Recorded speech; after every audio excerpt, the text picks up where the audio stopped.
from the seat of Central Caribbean diaspora.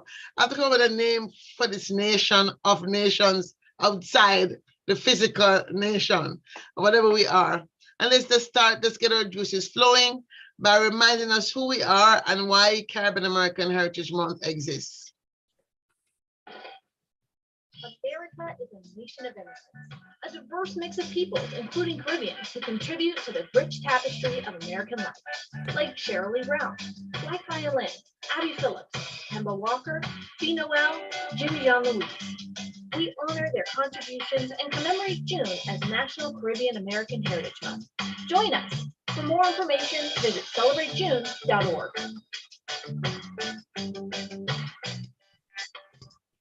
Right, so that is why June is Caribbean American Heritage Month. 8 reasons why June is Caribbean American Heritage Month, because we have been coming here for a long while and have contributed much to the fabric of America. We are on day 4 of our 24th annual Caribbean American Legislative Forum, and the week has been full of information, of exchanges, of dialogue, of conversations that all can help us lead towards a more prosperous future, a more inclusive, prosperous future. We have started off with issues of health. We've covered issues of education. We've looked at disaster resilience. And we've looked at, first of all, how we count in America. We talked about the census. And today we're going to talk about prosperity in its broadest sense. We're looking at sectors like agriculture. That's where we begin this morning. Then we're going to go from that to the blue economy. From there, we'll visit with energy. And we close the day with financial services. And then we pick up in the evening with a very special conversation on food security, because that seems to be on the minds of everyone around the world, given what is happening in Ukraine. What is clear is that because of what has been happening around the world, we have a situation where we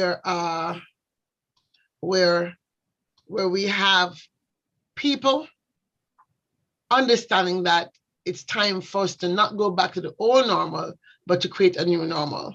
And so today we have with us Dennis Ramdahin, who will be leading a galaxy. I say galaxy because they're stars, a galaxy of individuals who will be talking about new ways in which we might look at the sector of agriculture. So, Dennis, good morning. Good morning, Dr. Claire. I'm good, thank you. I'm glad you're here. I am looking forward to hearing from your team and hearing more about what they are thinking. So let us see how we can get them up while you set the stage.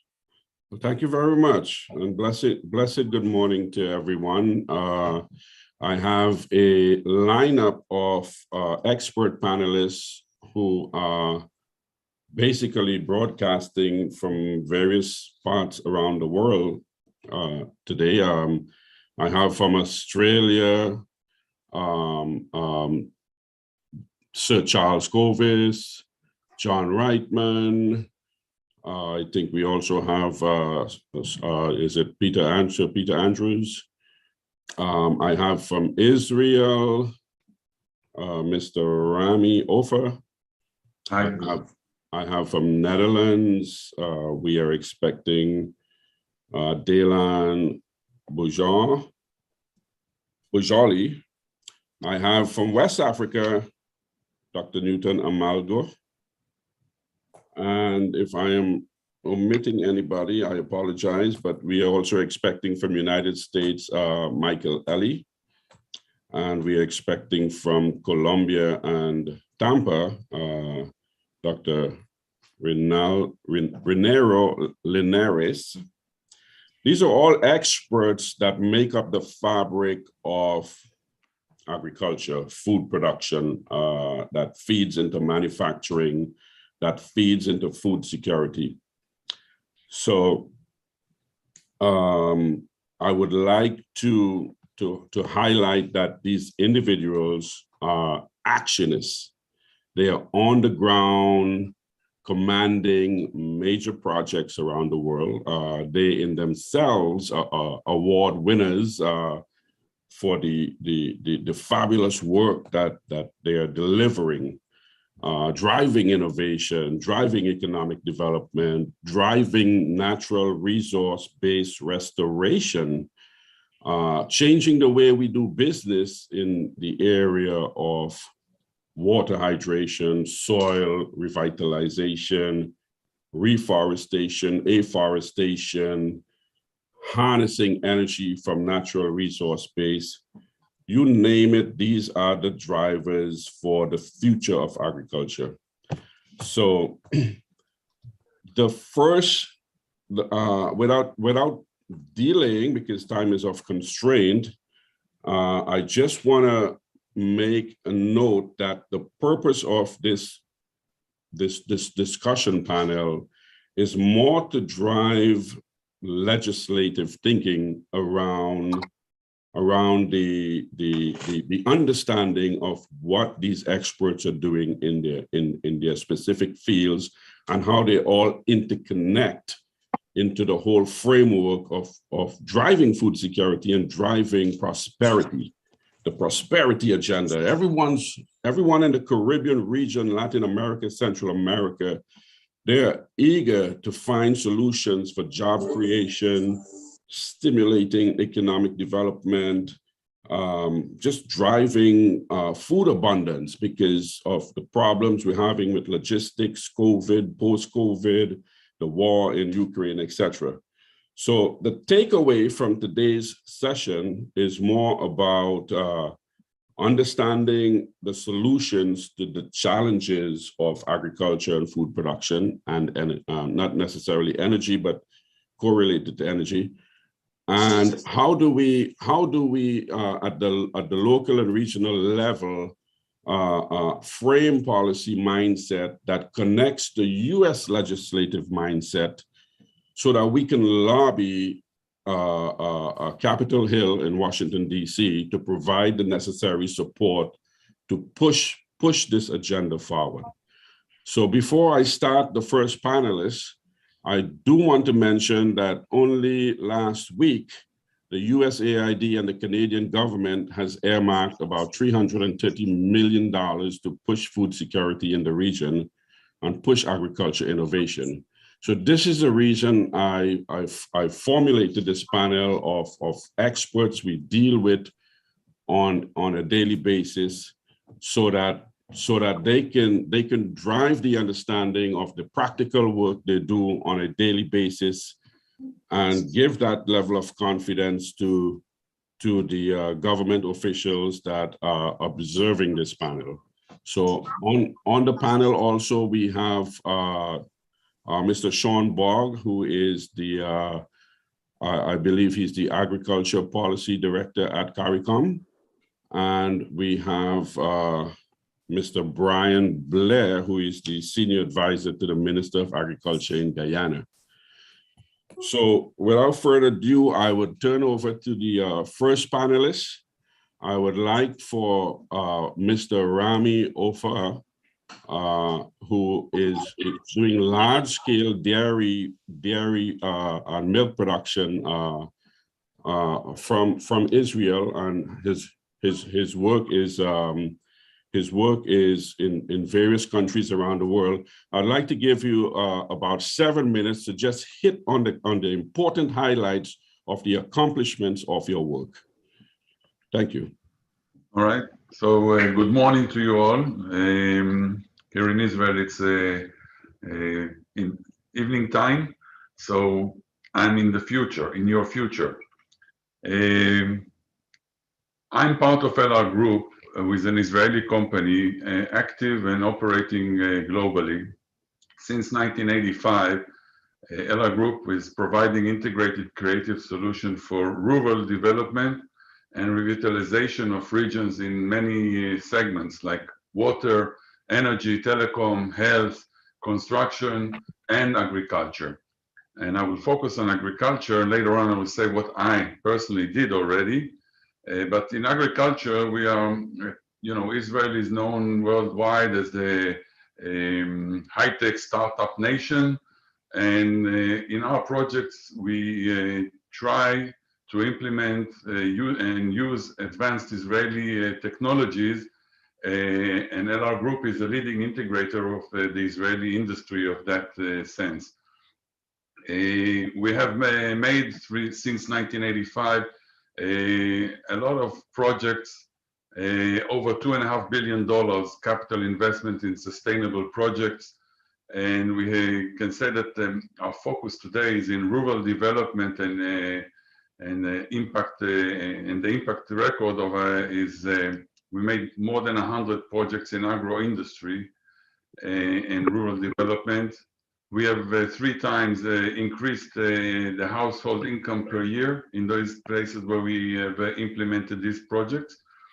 And in agriculture, in the places we have operated, we can say that in average, we have, I don't know how you say it in English, but 4 times multiplied the yield per hectare in these places.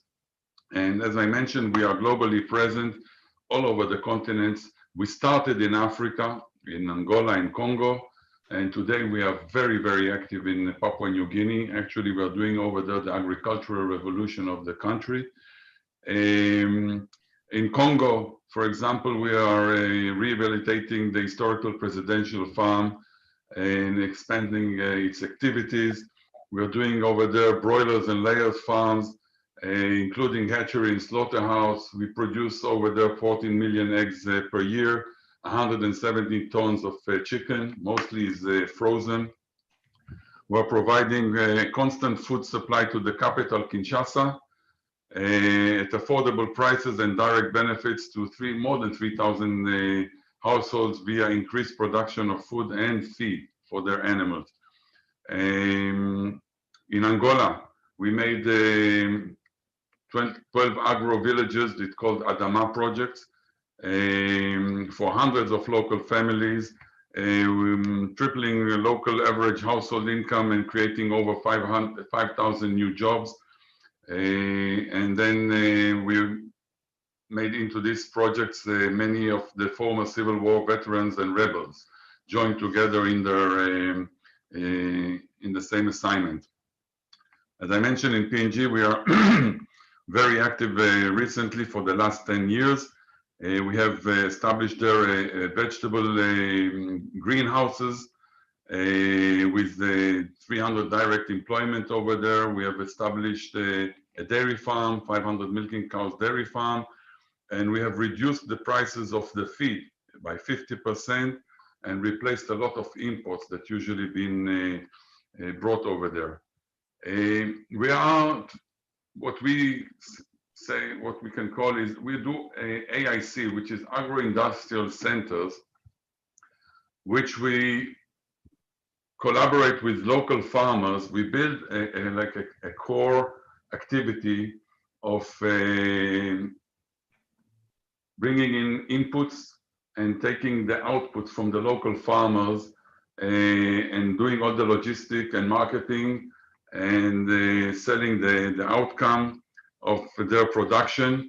And of course, it includes a lot of training and knowledge transfer while we build for example, if it's a dairy farm, so we build a dairy farm, a central dairy farm, and a processing plant, and the surrounding villagers over there, they can have some milking cows, and we teach them how to milk and how to produce milk, proper feeding regimes, etc.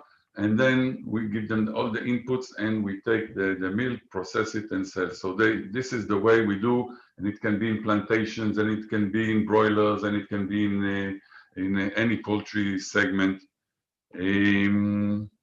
So this is what we do. I myself, I don't know if you are aware of TH Milk in Vietnam. I was the project manager of a 20,000 milking cows dairy farm over there. And recently, actually now, I'm involved in designing a new dairy farm in Guyana. with our partners DDL, Topco, and we are aiming to produce over the milk locally, and by this way to produce local fresh milk and to minimize the importation of milk powder, and hopefully that we can expand this activity and maybe contribute to the whole region by exporting milk over to the neighboring countries. Okay, Mr. Rami, sorry to interrupt, but in the interest of time, I have to keep it tight to 7 to 8 minutes. So hold those thoughts, hold your further thoughts for the question and answer session. I would like to move to the next speaker now, Sir Charles Covis, a man who stepped into the Caribbean frontier to command the development of the industrial hemp revolution in Guyana and Belize. He is dubbed one of the world's expert in the industrial hemp arena, and he has commanded major projects in Australia and Eastern Europe. And he is also the inventor of the industrial hemp decorticator. I hope I said that right. And also he is an expert in hemp product manufacturing, everything from paper, cardboard, composites, plywood, and most importantly, textiles and composite. So without further ado, Charles, the floor is yours. And I have how many minutes? 7 or 8? 7, 8. And I'm going to share my screen, okay, everybody? I can do that. So thank you, Dennis, for that lovely introduction. Lovely to be with you all. And I will go through this story that I will tell you about. And I will start at the start and structure it in this way. So what I want to paint a picture for is how excited I am of hemp coming to Guyana.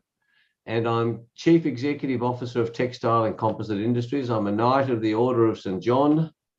Textile and Composite was established 28 years ago. I'm Secretary of the peak national body in Australia, the Australian Industrial Hemp Alliance, and I'm a Director of the Federation of International Hemp Organizations.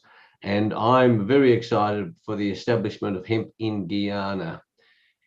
Industrial hemp is a global, game-changing agribusiness opportunity that improves the environment, sequesters carbon, enables profitable and sustainable farming, creates new jobs and new skills development, and reduces the global usage of synthetic chemicals and damaging products.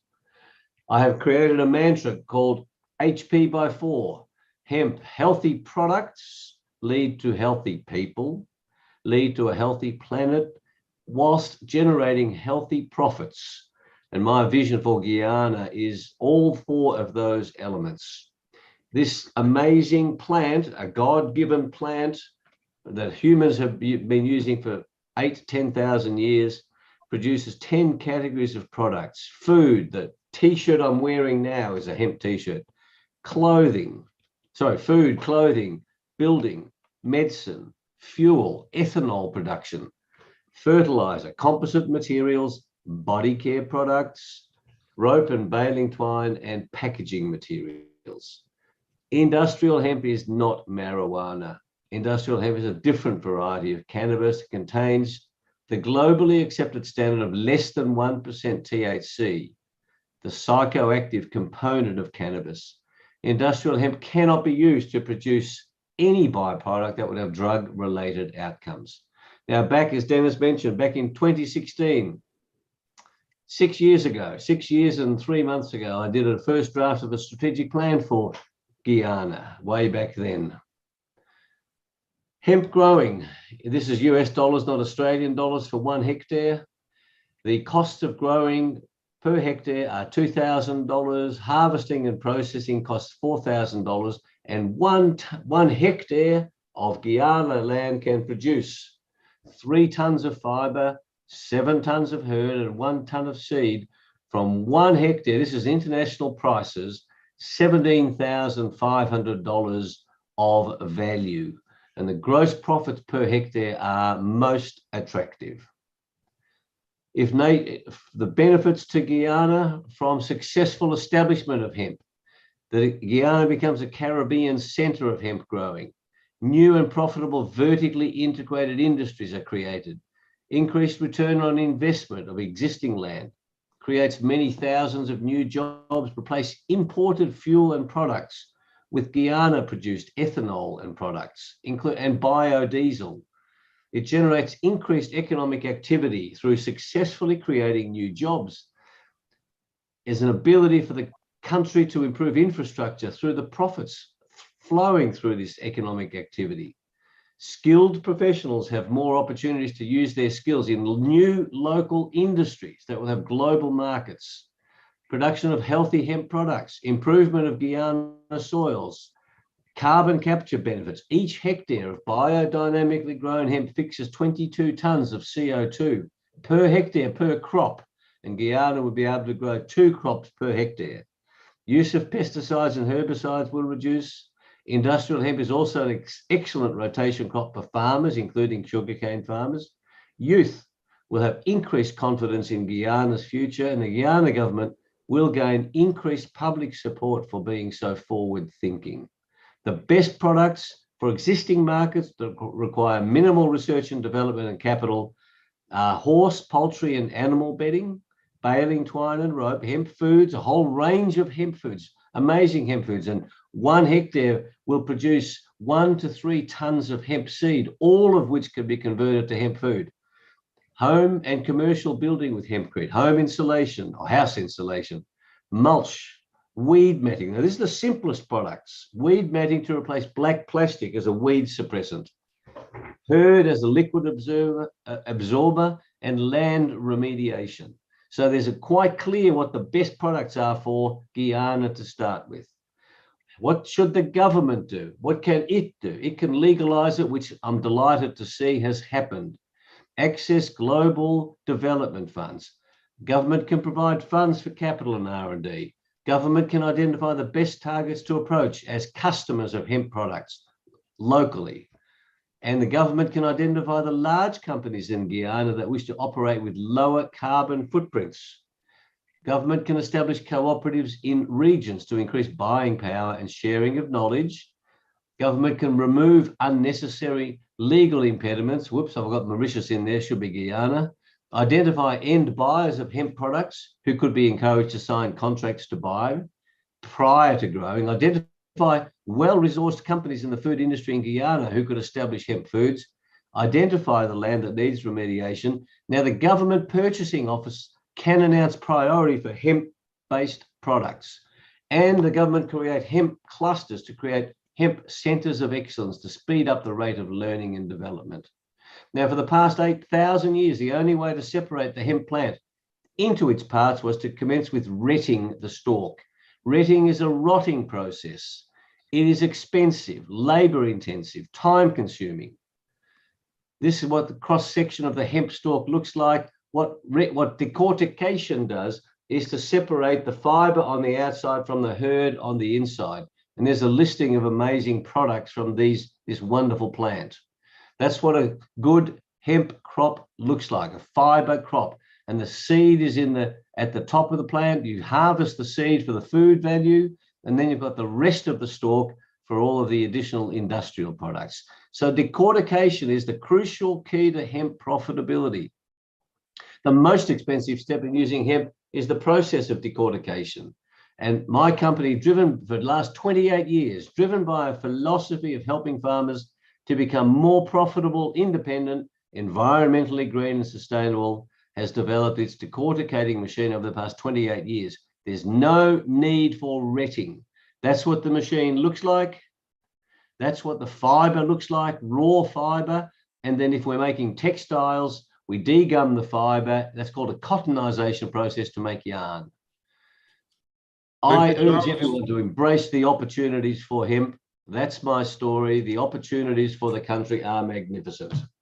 Thank you. On time. Appreciate that very much. Very educational. And again, for the government observers on the panel, Charles was the front runner for steering the consultation for industrial hemp development in Guyana and Belize and in this region, and the United States also.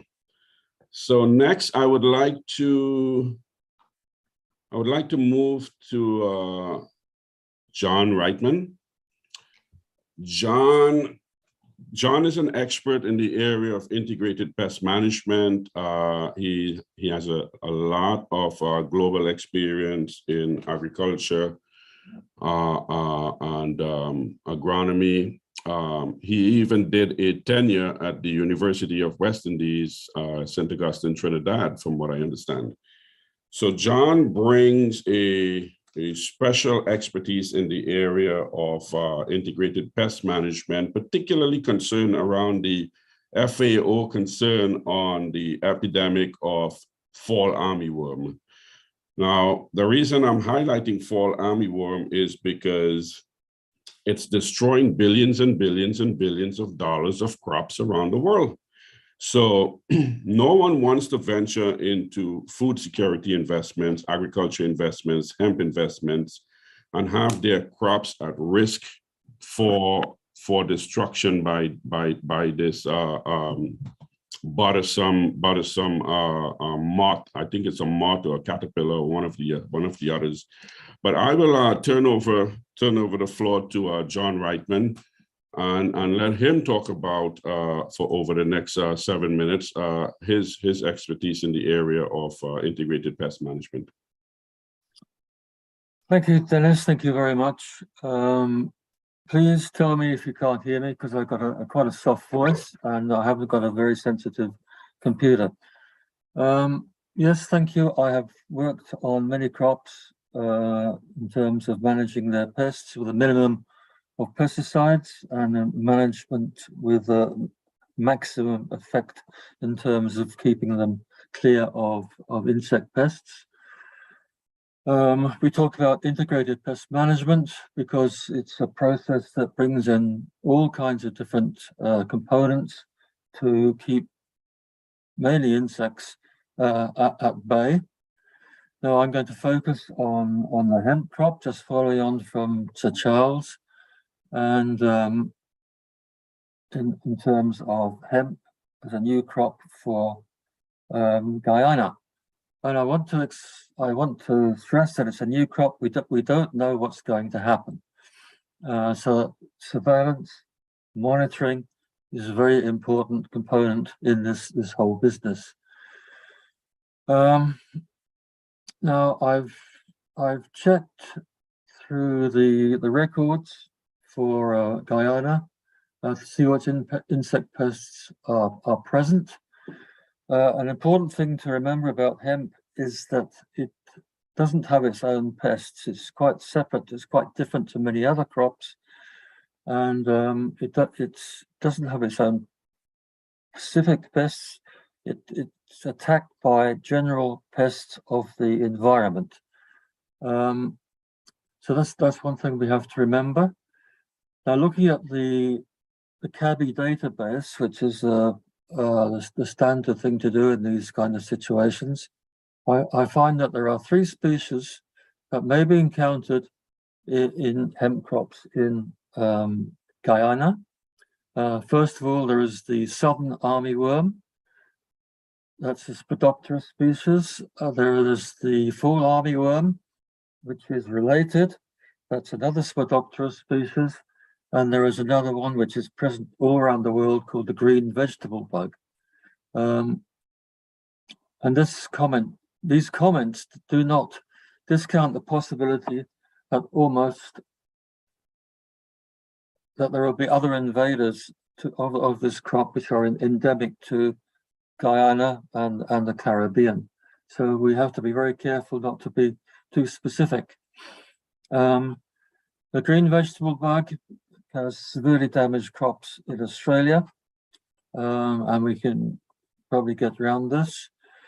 The two Spodopteras are a southern armyworm. It's a relatively minor pest all across the Americas with many hosts. The fall armyworm is potentially a pest, but we don't know if it's going to attack hemp. There are reports in Australia that it has attacked hemp, but I'm not sure that they have been confirmed. Fall armyworm, you mentioned it, Dennis, so I'll just say a couple of other things. It's mainly a pest of corn and other cereal crops. It escaped from the Americas into Africa, then Asia, and now Australia about 4 years ago. And it's caused widespread damage, but it was a really narrow genetic background. It only attacks, in the first instance, corn and other cereal crops like rice, sugarcane, which is related. So we don't know, but there are other genetic variants in the Americas, so vigilance is required in this case. Now, what do we do now? We've got a new crop coming in. John, may I request, are you one of the experts working on the vortex insect light trap also? Yes, and that's what. Yeah, can you enlighten the audience on what that is and how it can benefit agricultural investments? Now we're talking about, Dennis mentioned the vortex light trap. The moth, I'll just clear one thing up. The moth is the form which lays the eggs, which produce the caterpillars that cause the damage. Now, the moths are the dispersal phase of these pests, and they fly at night. And they fly at night probably just to avoid being eaten by birds during the day. So they're very good at picking up the smell of the crop on the ground, and they fly miles and miles through the atmosphere, 100 kilometers, 100 miles in a night, and they pick up the whiff, the smell, the odor of the crop, and they start looking for it. And down they come and they start laying eggs. But they have one weakness. They are attracted by light. If they're a light source, they're directed to it. And we've all seen moths flying on windows because they're attracted to the light inside. Now the the vortex is a special trap which emits light at special wavelengths which are going to attract moths. They're diverted from their intention of laying eggs, and they're caught inside the trap. It's very efficient, very effective. And the benefit of this is, first of all, it gives farmers or the farm helpers, farm supporters, an indication of what is flying around. And if it's the fall armyworm, we can identify it. If it's other moths, we can identify them. If it's beetles, we can identify them too. So it's a means of giving a warning that there is an invasion likely to happen. But the second thing is, it also removes the moths from the system. That is obviously very important because one female moth can lay 1,000 to 2,000 eggs over a couple of days. And we don't want those eggs in the crops hatching into caterpillars. So John, I apologize. In the interest of time, we are going to have to move to the next speaker, but I want you to hold your thoughts for questions and answers, because I'm sure you're going to get a lot of that, because as we know, pesticides is damaging to the environment, it's costly, and people are looking for alternative solutions to green and healthier food. So I want to move to the next speaker. Thank you, John Reitman. I want to move to the next speaker, which would be Dr. Renerio Linares, who by training is a pulmonologist and surgeon, but also by extension, research and development scientist. and he is the inventor of the patented activated water, super water, which he's also using in the at his Colombian research station, which is about a 65 hectare research station. He is making phenomenal measurements on boosting food security, productivity in not only plants but animals, restoring soil's health, and reducing tremendously by great margins the amount of water needed for irrigation.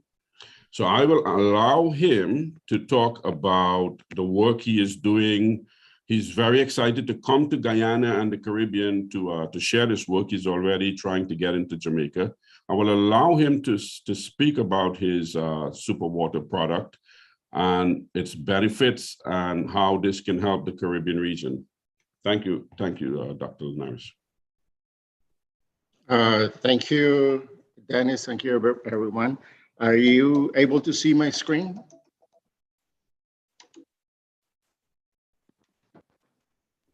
Can you hear me?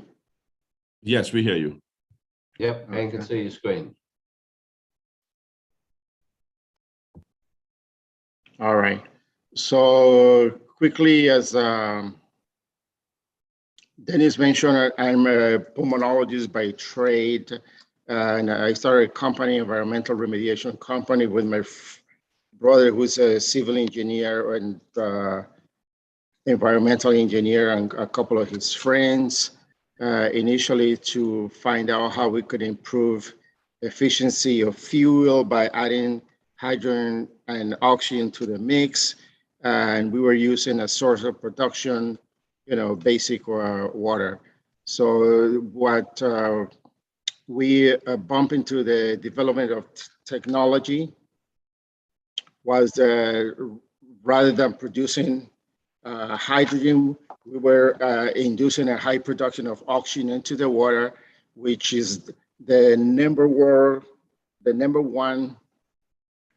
crisis in the world in water is quantity and quality of the water. And the quality of the water is basically measured by how much oxygen that water can hold to be able to provide to the living organisms, be phytoplankton and up the food chain. So we were able to develop this technology and implement it to different crops in Colombia. There is our agronomist PhD. So our company is called High Oak Super Water. And by inducing these higher levels of sustained oxygen into the water, which can be applied into small tanks, could be applied to creeks, lakes, reservoirs, flowing irrigation systems. So we have been able to diminish the amount of water necessary for irrigation on the fields by between 50 to 90%. And this 90% I'm talking about in sugarcane, which is a very interesting crop for Guyana. So we have spoken to Dennis before, and restoring the production in a more effective and cheaper way to produce sugarcane. So this is our engineer, and I'm glad that some of the panelists were also interested in the grow of hemp. And we have done in Colombia both growth of marijuana with high levels of THC, CBD, which is part of the plan that we're going to do in Jamaica, and straight hemp. We have applied this also to the production of other legumes for a household, for the food supplies. You see the picture here, these plants have been only irrigated with water. There is no application of fertilizers, and there's no application of pesticides to these plants. And the plants have grown faster, sturdier, and have been able to produce their own phytoalectins that are able to repel many of the pests that normally attack the plant, and say also fungus that attack cannabis and hemp in Colombia.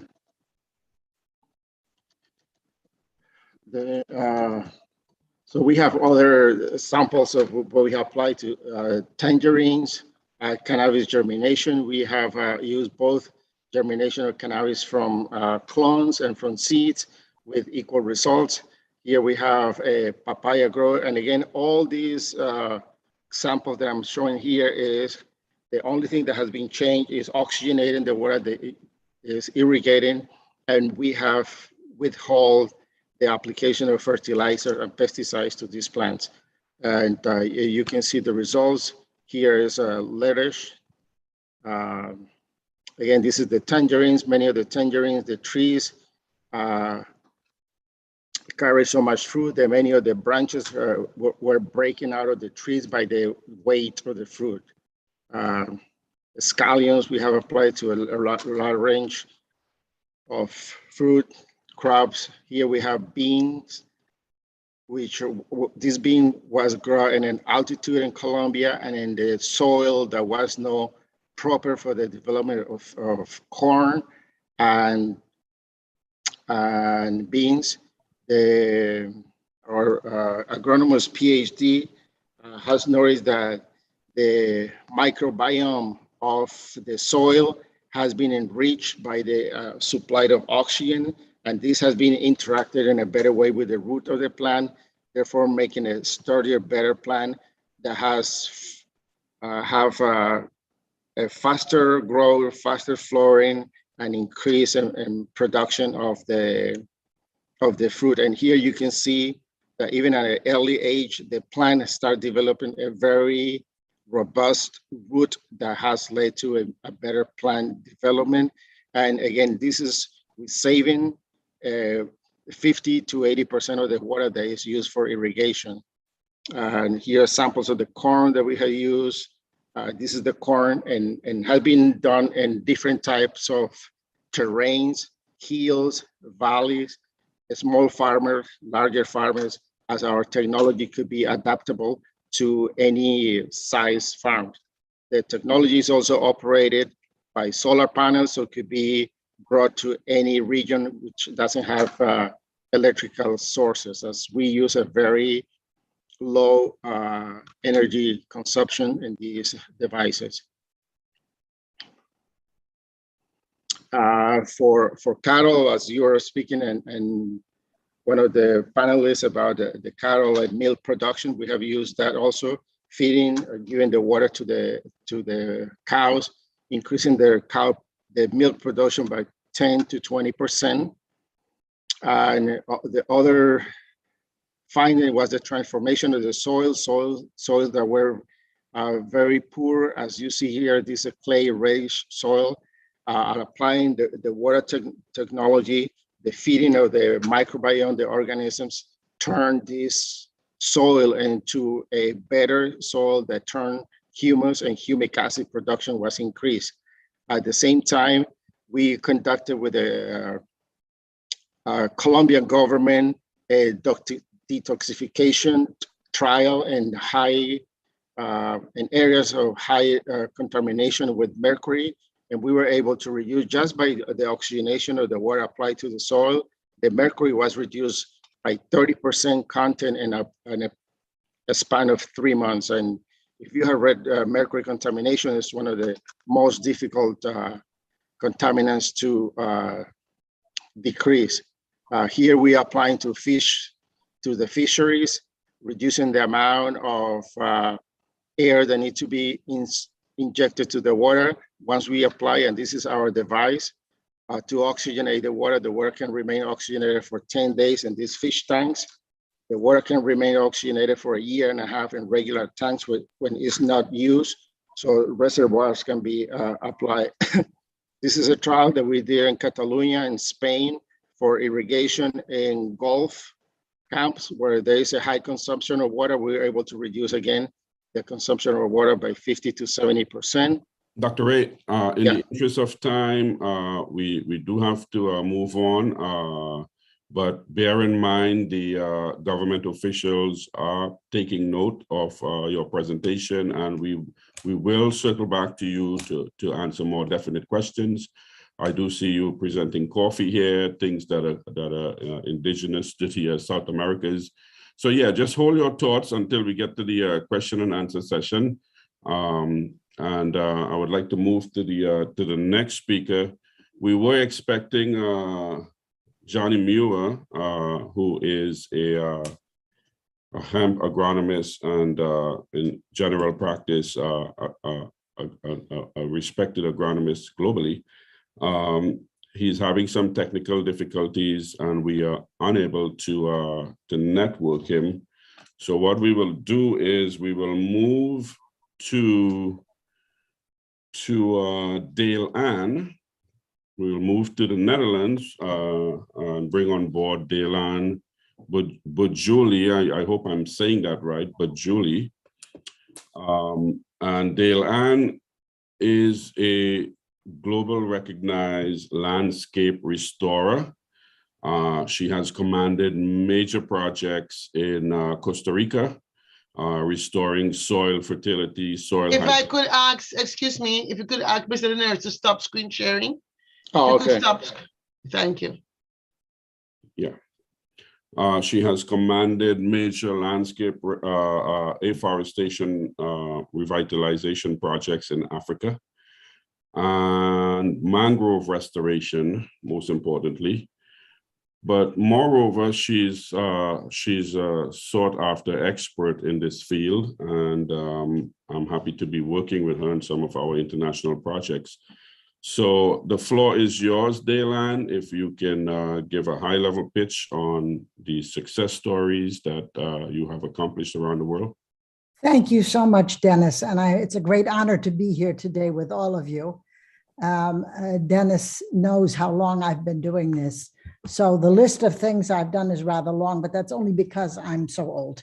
So you've all read or read about probably a project in Costa Rica where people put orange peels and orange pulp in the ground in a place where the land was completely dehydrated and cracked. That was a project of mine. So we were able to put another meter of water in the ground and to completely restore soil fertility. What I did was finance a processing company, Del Oro, under the condition that they would dump their waste in the place that we wanted them to dump their waste, and they did. Princeton University came back after 15 years and said it looked like a 60-year growth forest. We had very solid wood, we had mahogany, we had extreme biodiversity. And we have been seeing this copied all over the world now, Egypt to South America, South Africa.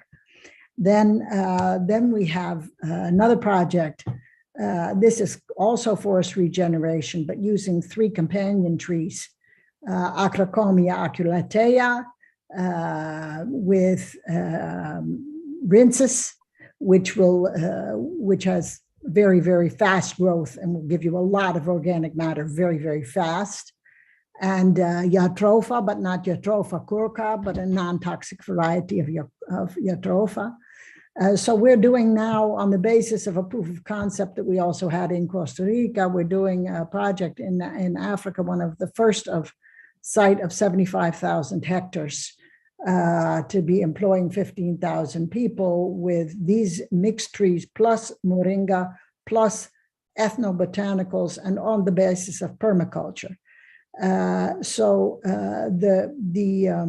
Not only the water restoration, but the soil revitalization was just spectacular, and we expect to see that again. And what we're planting doesn't look like a plantation. So of course, if you see all this palm oil in Indonesia, it's, you know, rows and rows of soldiers, just like a row of corn or something. But this looks just like a biodiverse jungle. Then one of the other things I've done in your region is the commercialization of Umiagato, cat's claw, which was a locally known plant, but hadn't been really pushed into the health market or the welfare market. It made a very big difference in people's lives in the communities where they're growing it. I also helped with the Humboldt Institute and the UNET Biotrade Initiative to commercialize quinoa, which is taken off to an extreme extent in the supermarkets around the world as a substitute for people who don't want to have a lot of gluten and a lot of carbohydrates for their staple, to such an extent that it's getting too expensive for the local population at the present moment. So we'll have to do something about that.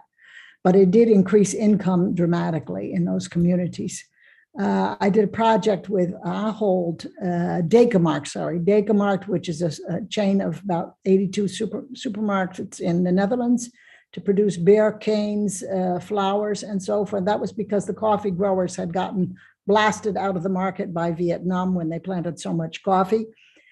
Something like people are now doing with Moringa. They think it's the next big thing. It's going to be huge. Well, it is, but some people are planting so much of it that the price is going to completely drop at some point. So it's not something you can do standalone. So we help these coffee growers who are in pain by giving them a second project. And that project is going year round, 4 varieties of, 4 countries, and both bear canes, flowers, what do we call them, oil plants, always in the supermarket. This is Honduras, Guatemala, Nicaragua, and Costa Rica.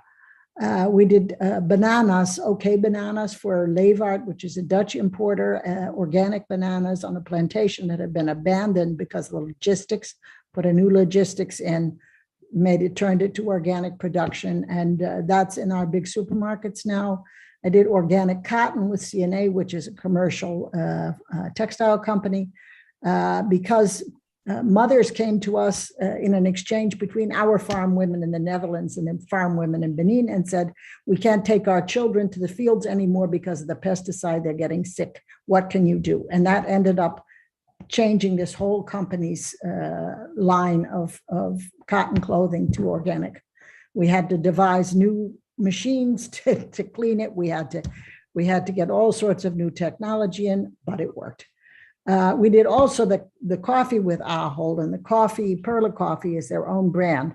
The first anaerobic bacteria processing machine made compost out of there and made that a second product line, and made commercial compost for farms, but also for households in the same place. So these coffee farmers had coffee, which reduced water 70%, with reduced electricity because we were burning the waste, and we're able also to add these 2 other products and became, they tripled their income easily. Then we had a group of small farmers who are, we decided we needed to do something also to augment their income, and set up a project with big hotels and made an ecological tour of the country with people visiting for 2 days or 3 days a farm, working a little with the people there, and just enjoying the countryside and the howling monkeys and so forth, which was a lot of fun, and their birds. But we also got them to plant ipecacuanha, which is a medicinal plant that had very, very high added value. I'm working now with Carbon Wave, which is taking all the waste sargasso that's ending up on the beaches in Latin America and turning it into biochemicals in Puerto Rico. Then on mangrove regeneration with IPC Marine in 12 countries in West Africa. I'm on the board of a company called Friss, which is making fossil-free vegetables in closed environment situations, but also fossil-free energy in industrial places and homes, which is merged aquathermal and integrated solar with Internet of Things, and that's being driven by AI. They're using solar-like lights in the greenhouses, and that's all getting them at least 30% more product without fossil energy. That's just being patented this week. So we expect to really start pushing that out into the market in Europe. It will also be available in other countries because there are partnerships in Ghana and in China at the present moment, but we're very much open to new partnerships in the Caribbean. And so we'd love to see the people who are participating here come and ask us about that. Then Benin had a mango waste problem. There were mountains of rotting fruit piling up, and we decided to put that through a dryer and joined forces with a company, Adams Farms in South Africa, so that we could produce dry mango year round. And that dry mango is going every year round into the Kellogg's muesli, which is being sold in India. Then with Bhutan, I did biotourism projects, their first guest houses and tours of the forest and the things like that. In Europe, I worked on regional product labels, what you call appellation contrôlée for wine. We also did for cheese, for salt products, for meat, for, very places where they have region-specific products, so they could protect them, and other people were not able to make the same product under the same name. So Daylan, I'm sorry to interrupt you, but perfect, almost done. All right, I'll have one more minute, please, and see if we can.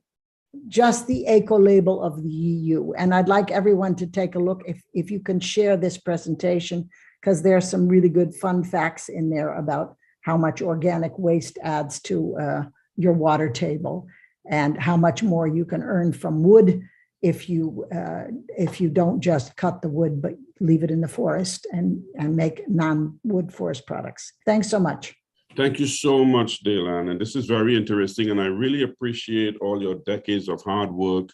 And I hope to be a student of you soon once we get the funding in place to learn all these great techniques. Moving to the next speaker is a very interesting gentleman, 40 years experience developing NASA research in the area of biofuels from water hyacinth. A plant that is natural to the Amazon and Guyana, Venezuela, and Brazil. But we will not speak about water hyacinth on this panel. He's making breakthroughs in the Americas by generating biofuel for transportation and airplanes and all these things. We are actually shifting Mr. Michael Ellie to the energy panel because they are so hungry for that information in the area of renewable energy. But what he has also done, he has brought across he has developed a sister plant to hemp, launching 160 hectares cultivation in Belize, which they just harvested the seed for milk and integrated it with honey. And they are going to ramp this up in Puerto Rico and other areas in the Caribbean. The good thing about KENAF, KENAF, is it doesn't need legislation because it has no THC like hemp. However, this plant grows to 20 feet tall, can grow to 20 feet tall and be harvested for fiber, food, and building and construction products. So I will let Michael Ellie take the next 7 minutes to really tell us about his success story in Belize and the Caribbean doing this high value cropping. Thank you, Dennis. Give you a little background, and a whole lot of people are not familiar with KENAF. But KENAF originated in Africa, India, going back 4,000 to 6,000 years ago. And it was brought to the United States at the end of the Second World War for its fiber. The Japanese were controlling all the jute plantations in the Far East. They needed rope. And so they brought KENAF as an alternative to the US, and then USDA got involved and started doing their research and realized that this plant is 100% usable. And from that standpoint, several things evolved. You can make bioplastics from it. You can make clothing from it. You can make non-wovens, which are used in the automotive industry extensively. Toyota, Mercedes, Hyundai, Ford, they've all been using KENAF fiber for sound suppression inside the door paneling, et cetera. But the value of this plant goes on and on and on. And I think that the one thing that's important here, anything that you can do with hemp, you can do with KENAF, but there's no regulations, there's no baggage involved with it. The plant even looks like hemp. And so from the standpoint of applications, I've been doing extensive research related to the food element because of the need to feed the world, and that's my purpose. Our company is called Ultimate Earth Inc., and our byline is non-waste technology. And what that means is we use everything in the plant. And there's two plants that we're able to do that with. One is Canaf, one is water hyacinth, as Dennis mentioned, and we'll talk about that at another time. But give you a background. I've been researching the seeds. The seeds, when totally ground into cooking flour, is 25.6% protein. It's gluten-free, lowers cholesterol, one of the highest antioxidants. If you press the seed, you get what is called meal, or in the hemp parlance, it's called cake. And you also get oil. Well, that cake comes out when you remove the oil, or the proportion thereof. The cake then is 29% protein. And if you sift it, you get 35.6% protein.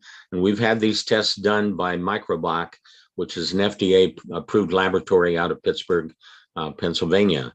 Now the oil, this is where it becomes very, very important. This oil is a healing oil. It's already been found to be able to heal colon cancer, breast cancer, vaginal cancer, lung cancer. And the oil is a transporter. It'll penetrate the skin more than double CBD oil. This was validated by a friend of mine by the name of Vali Scarlato. This lady was a major formulator for the cosmetic industry for years, started her own company. She used an electron microscope comparison for CBD and Canaf oil, and Canaf penetrates more than double. Now I'm working with a CBD company here in Nashville, Tennessee, which is where we're located, and also an organization in Colombia. The gentleman in Colombia added the Canaf oil to one of his formulations and virtually eliminated varicose veins in 3 weeks. So the applications go on and on and on. And what you have further is that the fiber, this is something that I think is vitally important, and it's been discussed here with some of the gentlemen presenters at the moment. This fiber we are using in Brazil in wastewater, water reclamation, water treatment. My partner there, Paulo Valentim, is a genius in wastewater treatment. We've worked with Petrobras, which is their #1 oil company. We've worked with Coca-Cola. We're working with municipalities at the moment. But by using Canaf in concert with wastewater, water reclamation, you pull all of the heavy metal waste out of the sewer sludge. That sewer sludge then, when made into biochar, can burn with no smoke. And people around the world use biochar for energy from the standpoint of cooking fires, for heat, so on and so forth. And biochar under its normal circumstance creates a lot of smoke, which is all detrimental to the health of the people using it. But in concert with, excuse me, in concert with Canaf fiber, it eliminates the smoke. Now, recently we were invited by Botswana, to give you an idea here. Let me find this. All right. Botswana Institute for Technology, Research and Innovation. We were asked by Samuel Chigom, PhD, senior researcher, to be part of the development of water, new techniques for water processing, water reclamation. Recently also, we were invited by the manager of Invest Puerto Rico to launch a major Canaf operation in Puerto Rico. And the beauty of that is that we're able to import the seed without going through fumigation. But to give you a little history, Canaf is part of the cotton family, cotton and okra. And it looks like hemp, it functions like hemp, but it's not hemp. And so with the realization of what you're able to do, the numerous projects and products that can be created from this plant go on and on and on. But the main thing, and I think particularly for the Caribbean, you have a plant that can be grown anywhere, no complications, and you can feed your populace with something that has no gluten involved, and you can blend this with any other kind of cooking flour, but under all cases, you have a higher protein complement with that. And those are some of the things that I think are most important with the seed application. When you realize that it's gluten-free, and there are so many people that have complications with gluten, and that's predominantly because of the pesticides that are used, this eliminates those problems. And what we're looking at is to be able to expand on this, both nationally and internationally. And what my intention is to establish what I'm terming CANAF Alliance, which means small, medium, and large farms can contribute. They can get paid for raising the crop. Then they can participate in the end use of that crop, so that there's a two-way of increasing revenue stream for the people. And you also are dealing with something that's going to have major opportunities for changing the industrial application in any of these countries. So from this, we've made bioplastics. You can make the clothing. You can make hempcrete, but it's called CANAFcrete. Same situation. Michael, in the interest of time, yes, sir. I would like to conclude and hold your thoughts for the question and answer session. And I see Sir Charles Covess. Yes. Who you have worked with in the past. Hello, Charles. I was so pleased to see that you were on this panel. Strange to see you two men on the same panel talking about these sister plants working in Belize and trying to get it into the Caribbean. Thank you so much. All right, so my next speaker, I was hoping to get Sir Peter Andrews, who is a global expert on water hydration and landscape rehydration restoration. He has restored almost 12.5 million hectares of Australian dry landscape.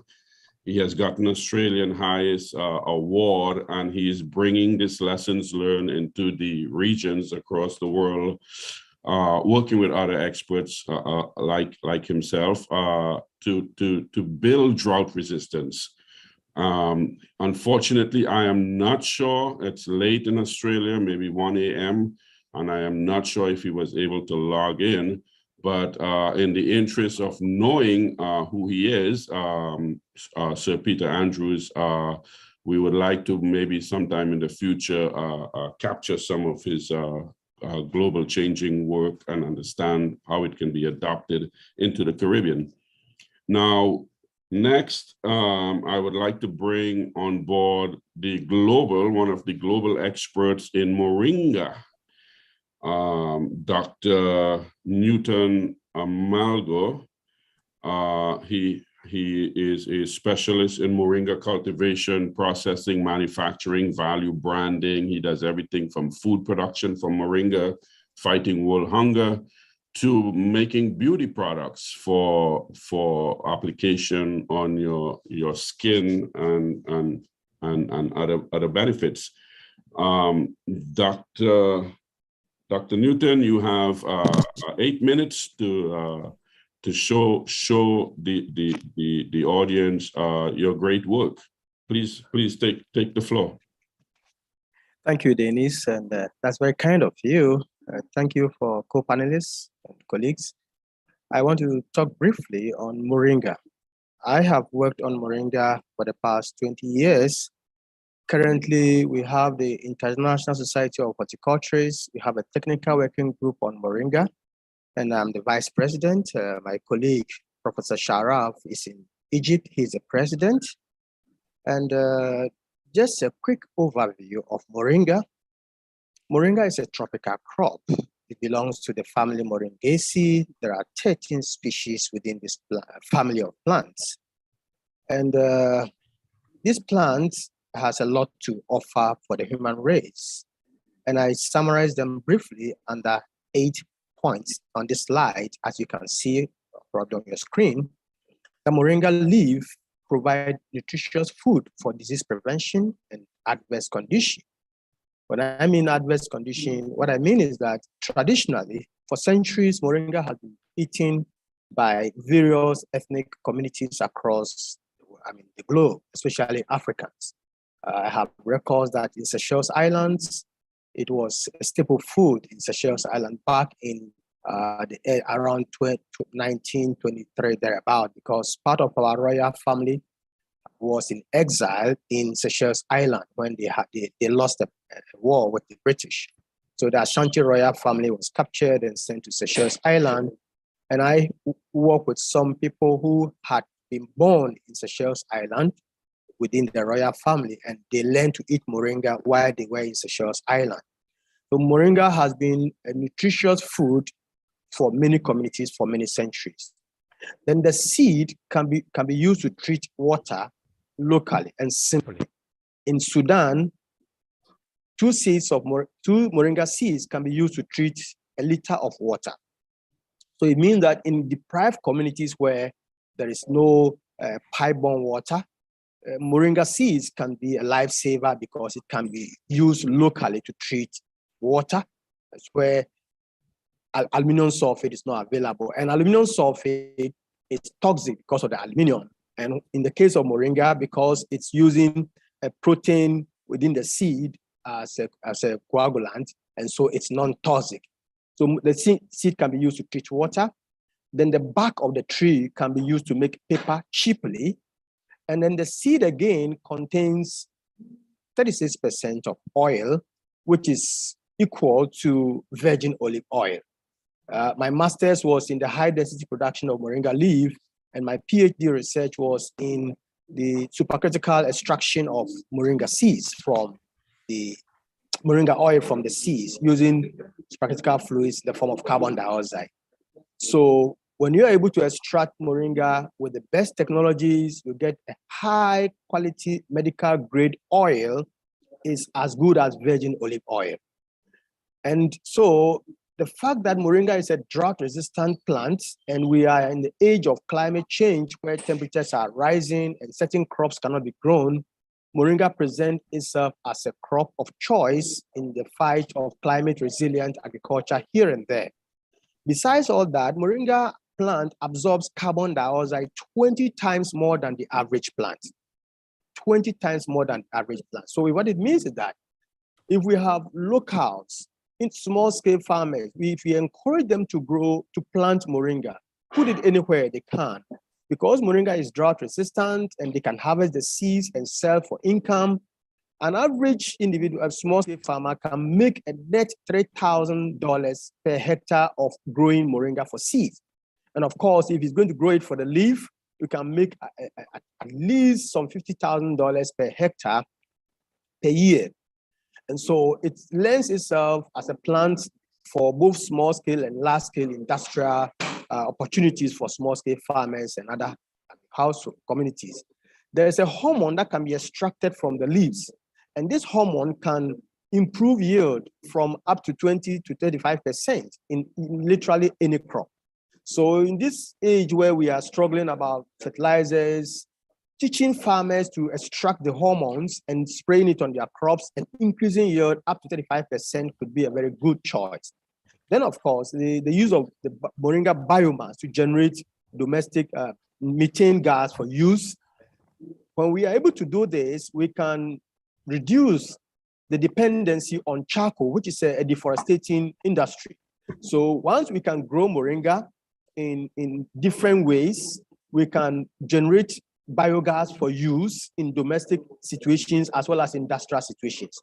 I could go on, but then the nutrition value of Moringa, the Moringa leaf, gram for gram, we say that it contains 17 times the calcium as in milk, 10 times the vitamin A as in carrots, 4 times the protein as in egg, and then 15 times the potassium as in banana, and 25 times the iron as in spinach, And so if we are talking about food security, nutrition security for that matter, this is a condensed source of nutrition for the human race, and it can grow under more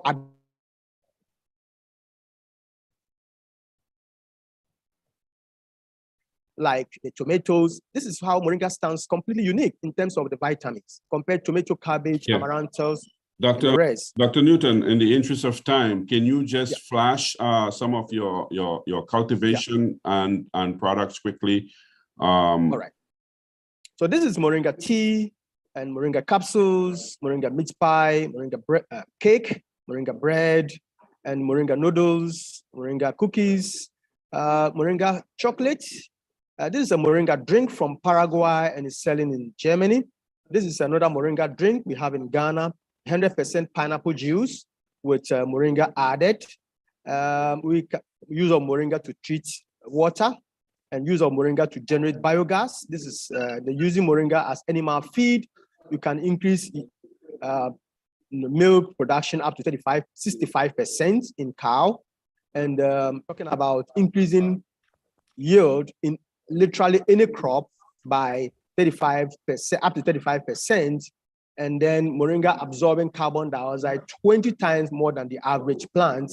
And so growing Moringa has been recognized by the FAO by September 2014.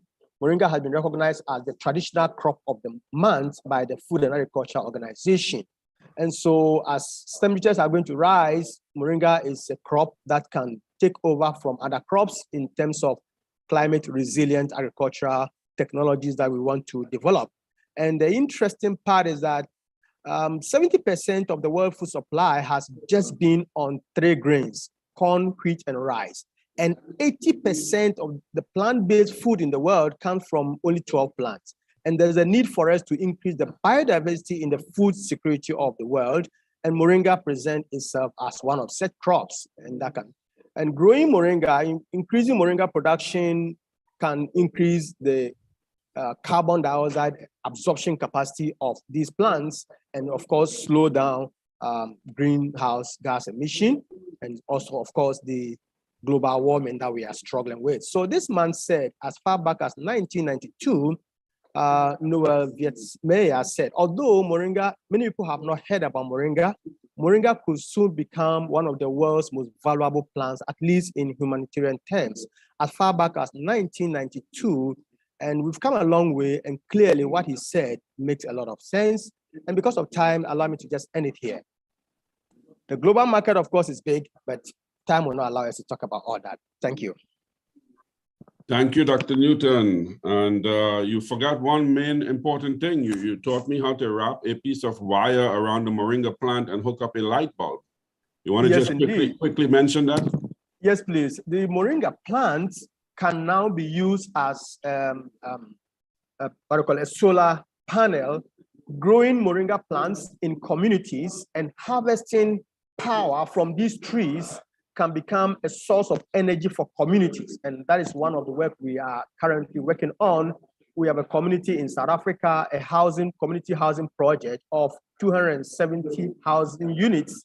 We are constructing 4 square foot gardens for each household, and we are growing Moringa as avenue crops. And then we are harvesting the electrical energy from these Moringa plants to be used as community street lightning source, which definitely can supply up to 20% of the community electrical energy. So Moringa is presenting itself from the sustainable livelihood as well as climate smart agriculture and non-polluted and electrical energy source as a plant within the community. So I want to, I believe we have covered all the panelists, because I tried to squeeze as much solutions as possible onto this panel, particularly so we have walk away understanding of who these experts are, what solutions they bring to the global mix of development solutions. How can we integrate them in our master planning framework for building economies in the Caribbean, creating jobs, innovating, getting out of dependency, building the youths, inspiring the youths, ramping up our university mindsets. There is a flora of potential by the great work all these people are doing. So there is no reason why we cannot integrate and work on one common platform and make agriculture the basis of prosperity. As you can see, agriculture, the mindset of agriculture in the Caribbean has traditionally been a poor farmer with some tools, some raggy clothes, trying to plant tomatoes or pepper or some other crop that is accustomed to from back in the plantation days. But now we are seeing new means, new methods, new inspiring solutions that can really empower people, create a lot of domestic manufacturing, eliminate export expenses, save on foreign exchange, et cetera, and more importantly, build back your natural resources, restore your water, restore your soil's health, restore your ecology, and feed your people. So I want to thank the panelists. I want to thank the panelists because they are spread all across the world and the various time zones. I want to thank them for being here and contributing to the discussions.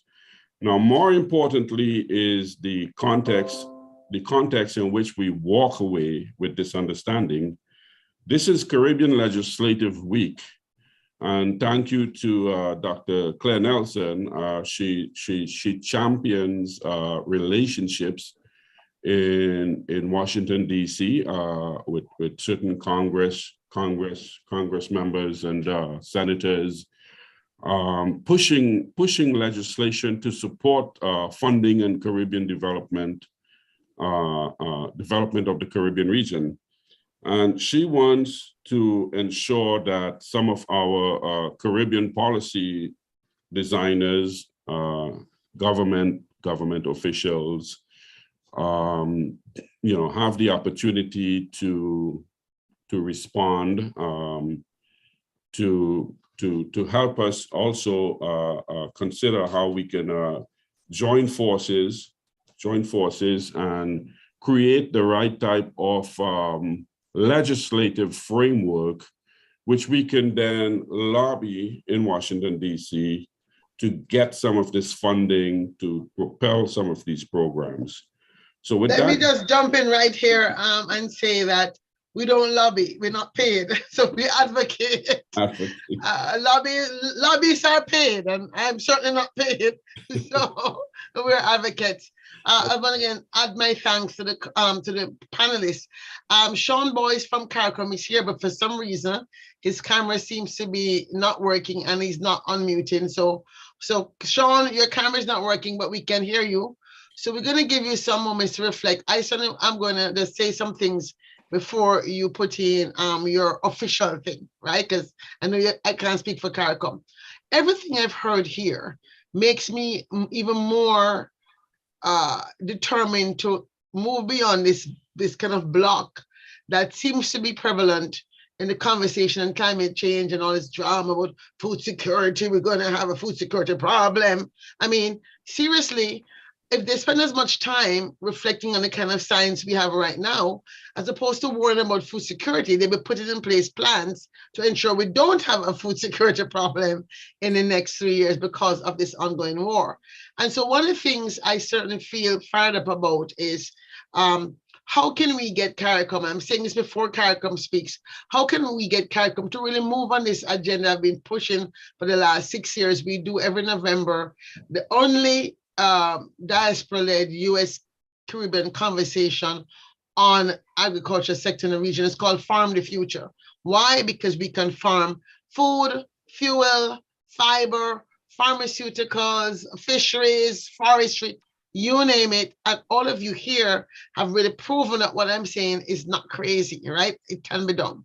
So the question is, we have been working in a very, I would say, 20th century perspective of, plans by the ministers, and then they listen to the farmers, etc. And I'm a futurist and an engineer.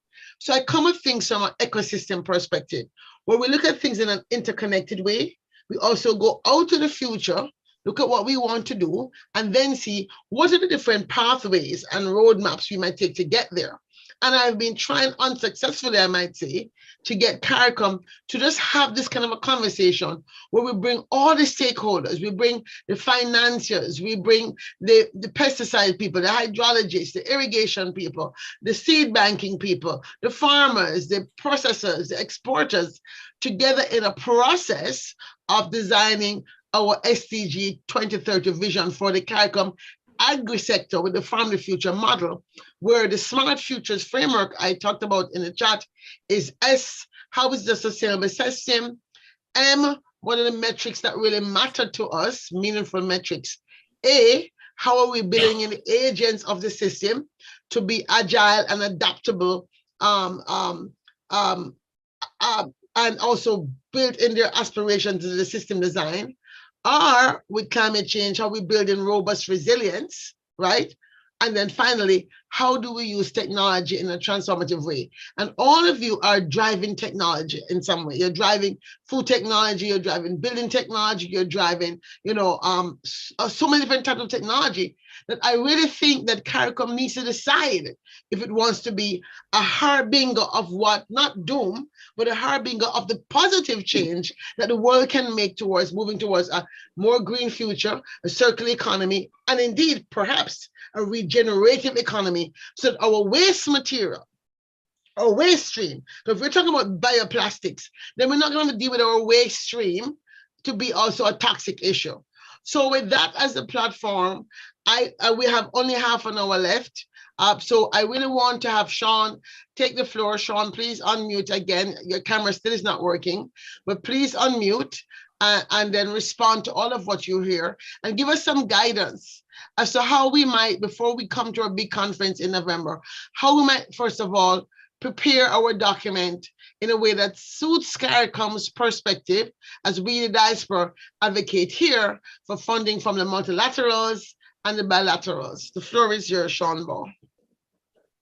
Thank you, Claire. Morning, everyone. Before I get into Claire's direct questions, I want to say first, it's been very interesting listening to the presentations, and to be pointed, it fits directly into what it is certainly the CARICOM community have been working on. I'm not sure, members of the diaspora, if you're aware of the Special Ministerial Task Force on Food Production and Food Security, which has been set up by the heads of government within the CARICOM region. And this was set up last year, 2021, to deal precisely with matters that we're discussing now. So I'm more than excited with what has been presented. I've been taking a lot of notes.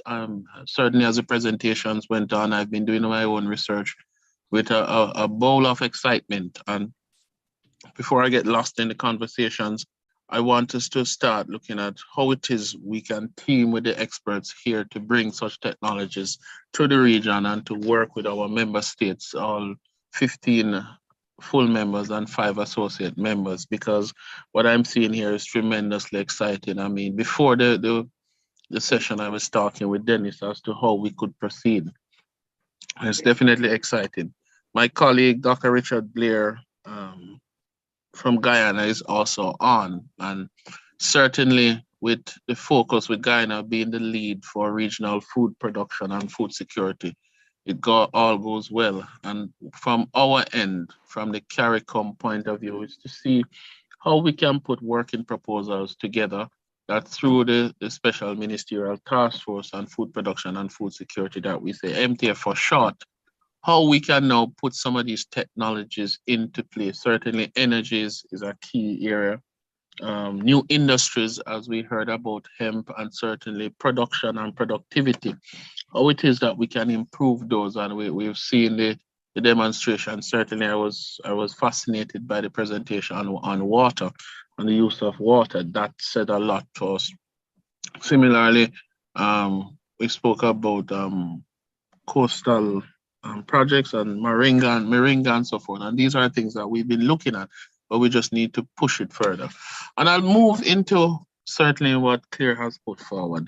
And Claire, I'll tell you, we've been listening as a region.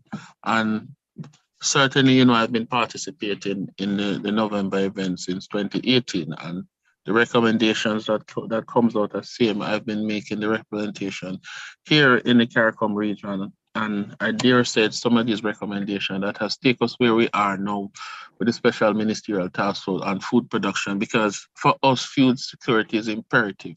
And if you look at our trade data, food makes up a significant portion for the region, over $6 billion US. And our aim with our new target, which is reduction by 25% by year 2025, our annual food import bill. And certainly what I've seen from the presentation here assists with that.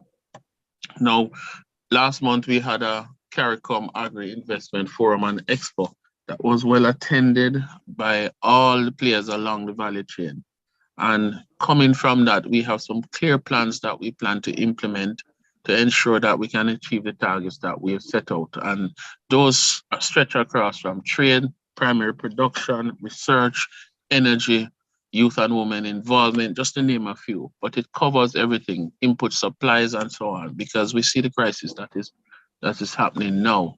Certainly, we see the role that the diaspora will play, and even critically, the partnerships that we must have with our with our global partners worldwide. And coming out of the Summit of the Americas, which was 2 weeks ago, and the announcements which were made, it is timely and it is fitting with what it is that we're trying to achieve. And certainly the areas of focus that were highlighted, certainly climate change, food security, and energy is in keeping certainly with everything that we're doing. And the heads meeting, the heads of government, which is 2 weeks away in Suriname, climate change, climate financing, innovation, food security are the major topics that will be looked at.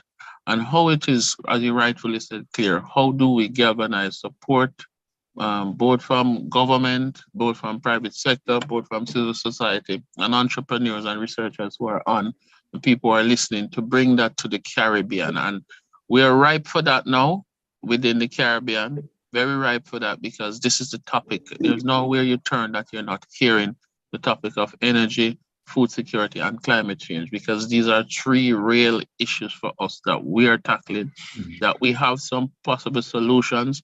What we need to move towards now is some technical cooperation that have projects on the ground that started to do the proof of concept, that we can scale up. So, I mean, I know we're strapped for time, so I won't take up all the time, everyone listening to me, just to say that certainly from our end within the CARICOM setup, we're open for partnership. We're open to do further development. And I've seen the results. I've done the research, listening to persons presenting while they're presented. And something we're tremendously and more than willing to partner with, and to have that conversation and to move beyond the conversation, to have things on the ground that have proof of concept and that can bring the change that we're looking for. So I'll just pause there accordingly. I know other persons want to chime in. Thank you. Yes, why? Thank you so much, Sean. Well said, well articulated. I don't want to say that we've been beating the same drum for many, many years, but now there's definitely a push post-COVID and post-Ukraine war. The reality is as it is, inflation is on a rise, food security, lack of jobs and all these things, energy prices going up. So I'm happy on behalf of the ICS and Vihara Foundation and all these global experts we work with on a daily basis to support your mandate and to support the task force. Just let us know how we will design that framework. So I would like to also call on Richard Blair, Senior Advisor to the Minister of Agriculture in Guyana, to have some words on his observation of the presentations.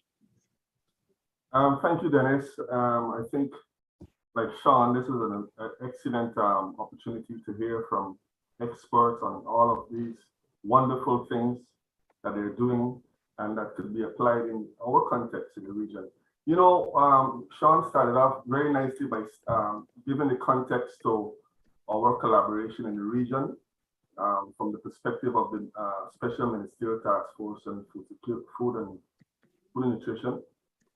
While we started off looking at how we can reduce the food import bill, we thought that there was an opportunity as well to replace those imports, and in so doing, ideas are along the line of how we diversify our approaches and production and the like came into the thought process.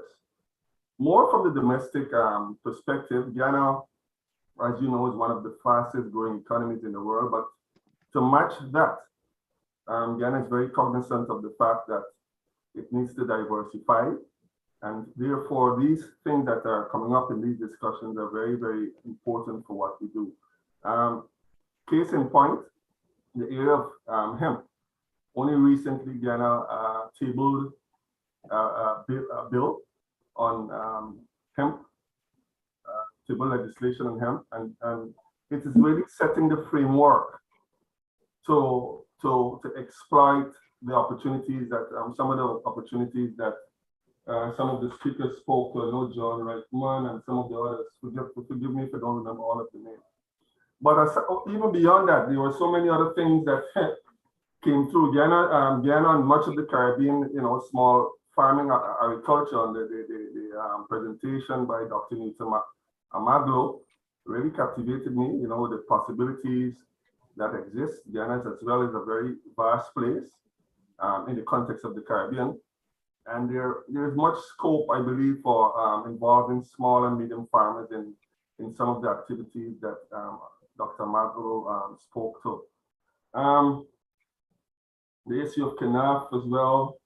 I was a bit disappointed that I didn't get to listen to the billing drought resistance. Guyana, part of our program is to expand into the intermediate savannas. It's a relatively dry environment, and therefore I would have been very receptive to some of the things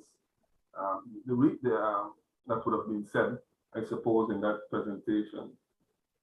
So without speaking too much, too long, I want to thank you, and like my colleague, Sean Bob, I'm excited about the prospects and really look forward to how we can partner to exploit what opportunities exist for support in doing some of these things as Mr. Bob suggested. Thank you.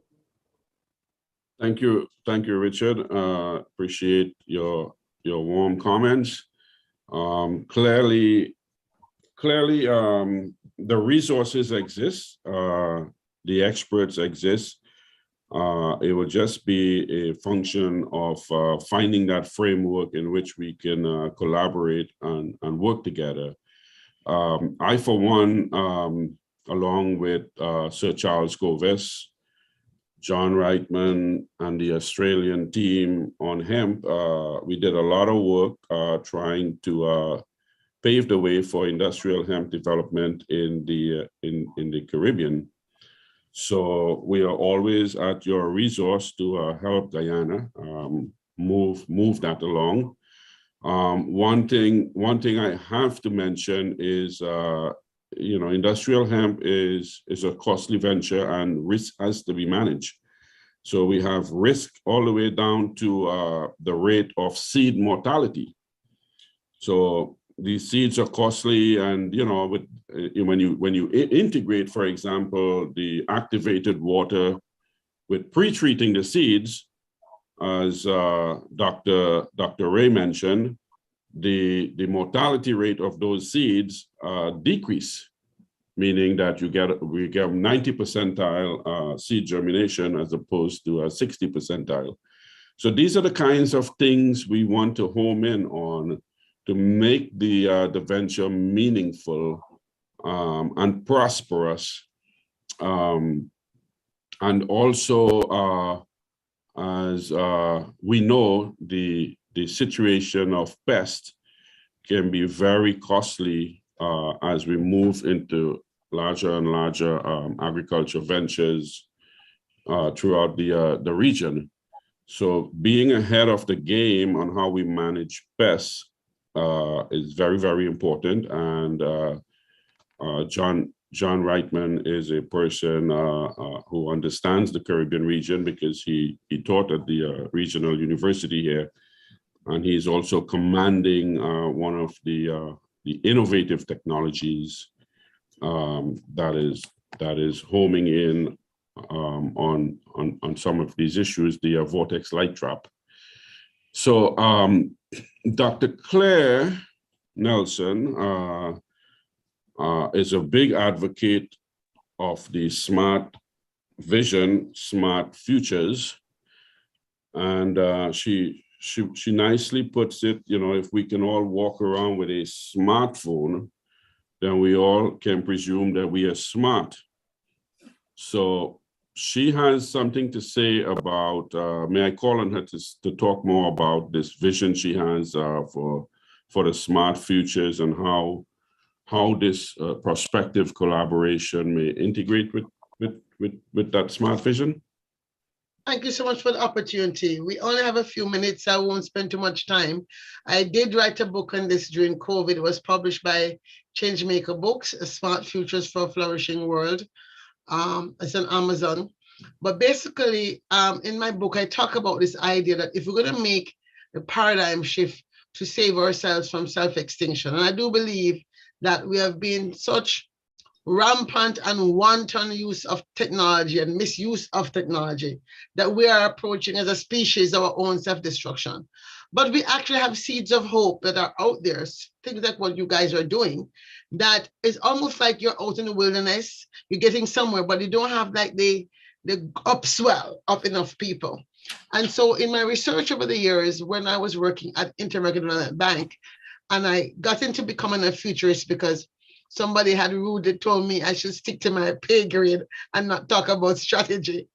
And I started looking up sort of the future, your way you do history, and up popped this whole world, you know, things called futurists. I started really doing the coursework, etc., coming across this idea that also that the way change happens is studied done by Rensselaer Polytechnic researchers, that you need 10% of a community believing that this is the new norm. And so I'm hell-bent right now in figuring out how do I get 10%, for example, of Caribbean people to see a green future where agriculture is a driver for change as their new norm. And so it means looking at the different spheres of influence and saying, okay, we have to get the people in universities, talking to the farmers in a different way, get the farmers and the financiers also on the same wavelength, and create a shared story.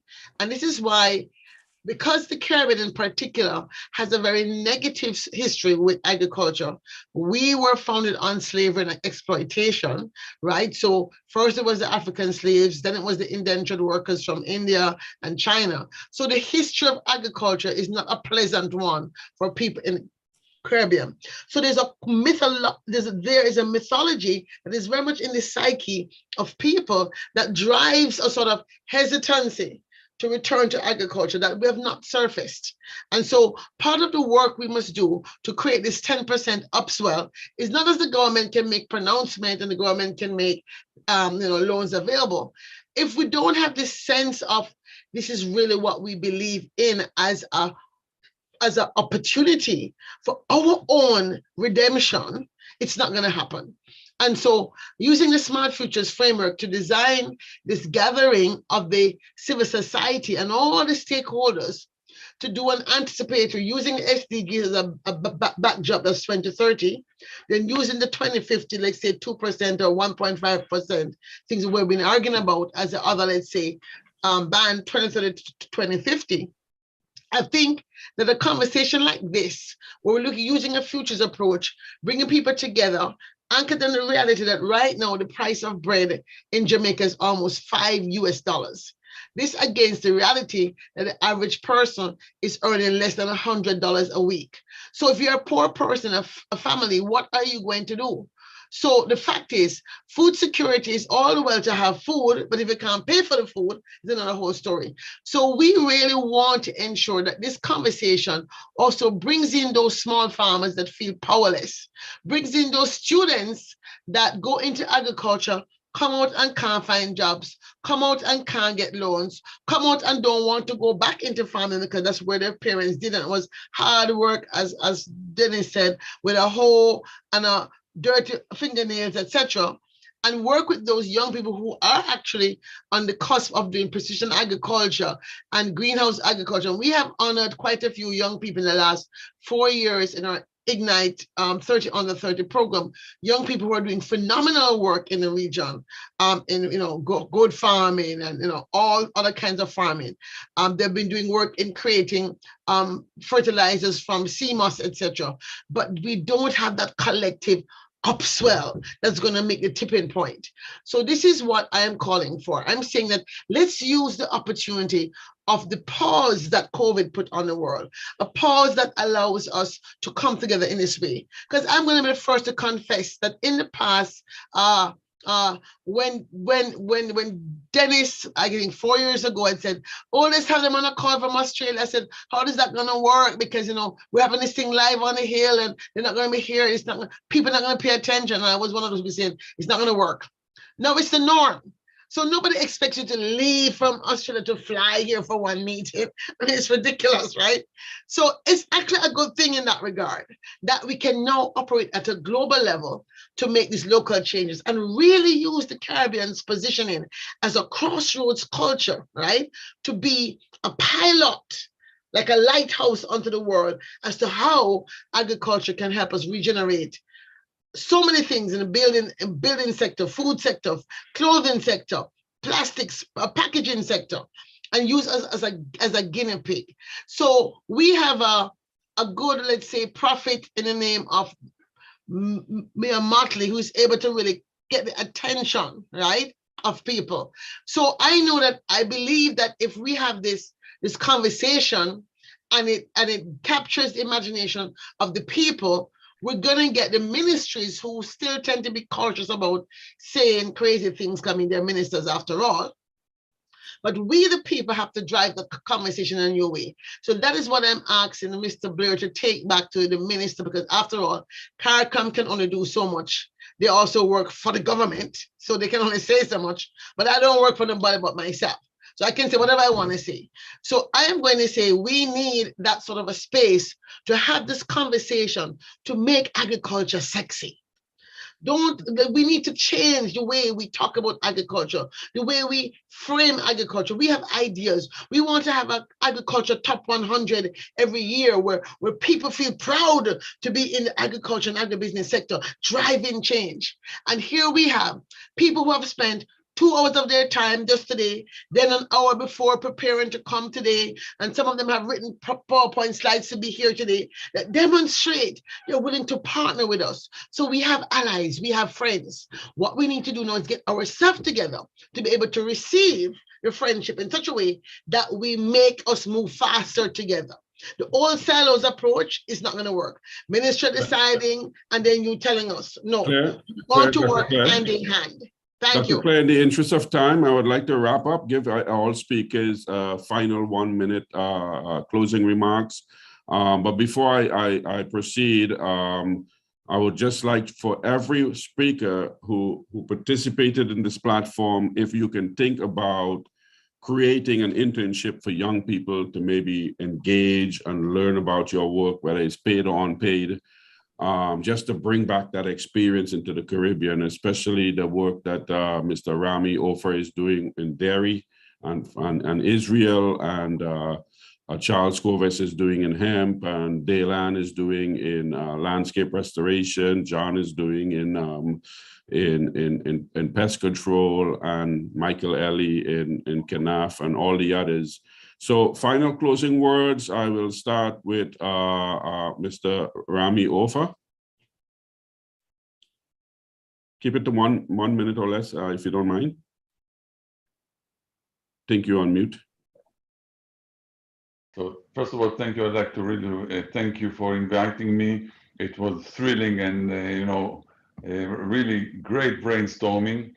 And LR Group as an EPC project implementer and integrator of technologies, on behalf of this group, I can offer LRG to be a key player in the planning of the utilization of the resources in the region, that is including labor and water and land and you name it, whatever there is in the Caribbean, in order to do something that will benefit for the region, not only for Guyana as where we start our first project in the Caribbean, but I really think that you need to look at the area in a regional resources, like a European Union as a one market, one community. I think that also the Caribbean should act like this.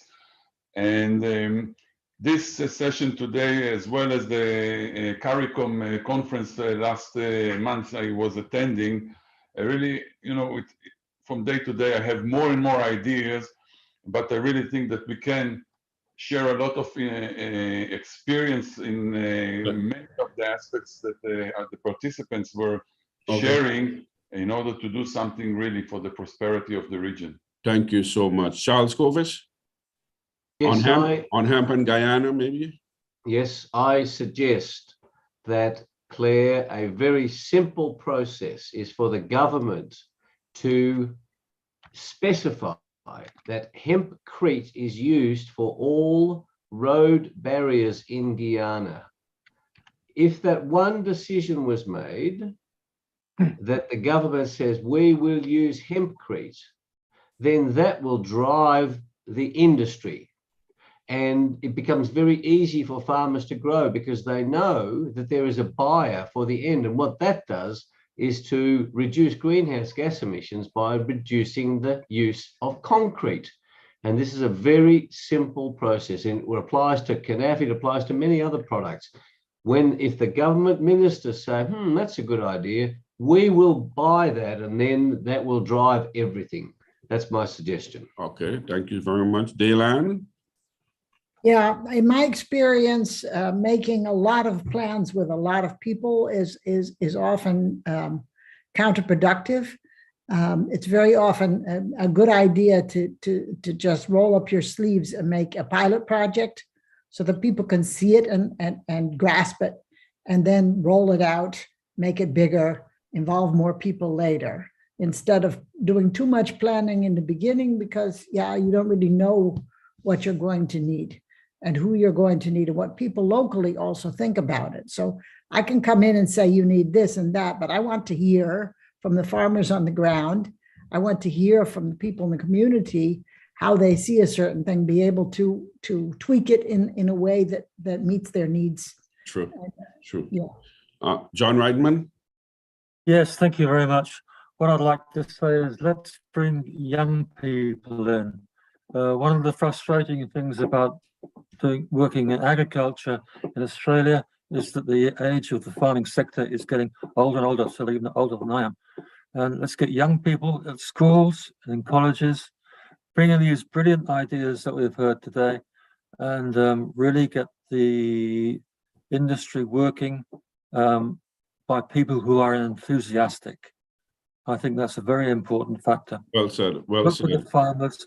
work with the farmers and get the information into their minds. Thank you so much. Michael Ellie?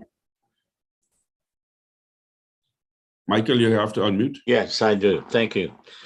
Several things. You can raise CANAF in your backyard, and each stalk can have 85 meals from the leaves alone.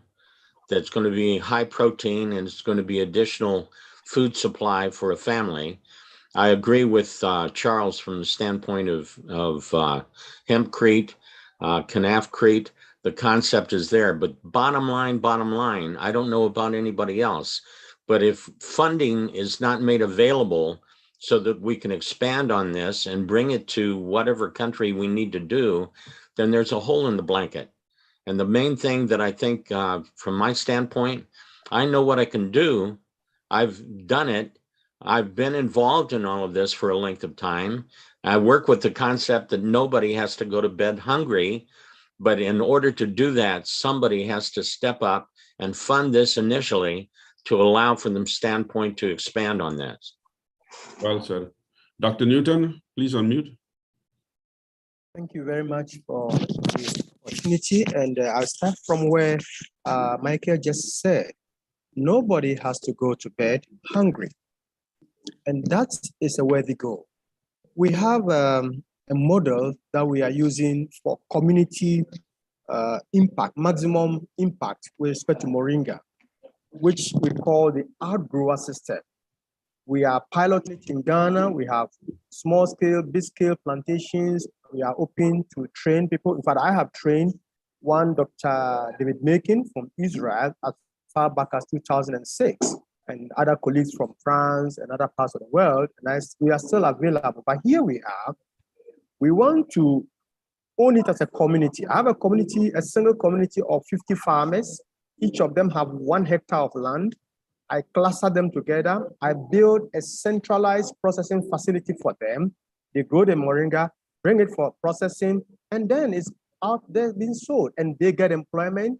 The icing of the cake is that once they grow moringa under high density, we intercrop it with tree crop, and then imagine within the next 2 years, you have 50 hectares of coconut plantation in communities, and then poverty and hunger can be sustainably alleviated. Thank you so much. And final words from Sean Borg and Richard Blair, please.